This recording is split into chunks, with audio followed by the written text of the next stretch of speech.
Second Amendment, gun control. You've been on the NRA's board since '95, and this is a subject that you maybe feel more strongly about than any other. I believe that Make your case. I believe that a person's moral compass can be determined by how he references free men the right to defend themselves. The Second Amendment is so obvious to me, it's insane that there's an argument.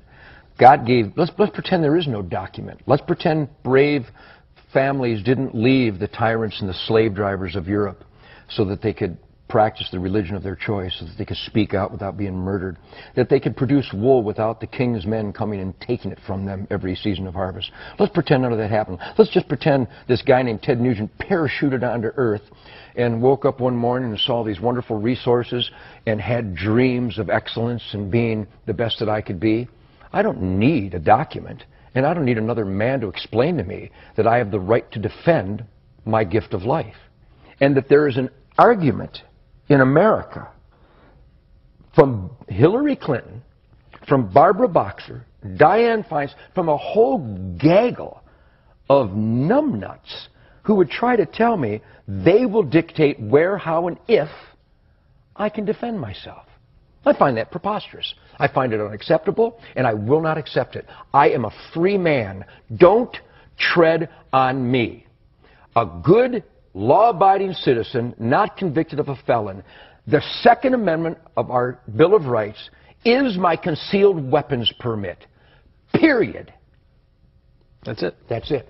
So no limitations of any kind that you can see?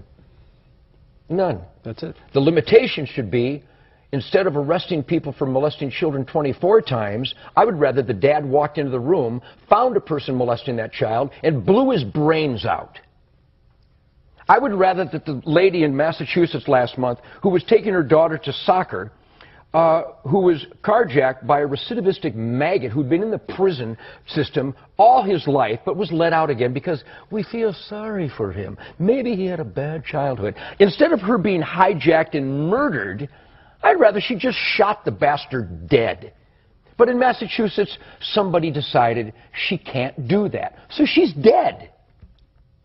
I would rather she was alive and the carjacker was dead. I'm weird. I would rather that the guy who beat this lady to within an inch of her life in Waco, on parole was he, phenomenal, and beat her to within an inch of her life in front of her grandchildren with a whiskey bottle. I would rather she fell to the ground, pulled out a .38, and shot him 6 times in the chest and killed him. Am I weird? Because the guy is going to get out again. I don't like repeat offenders. I like dead offenders.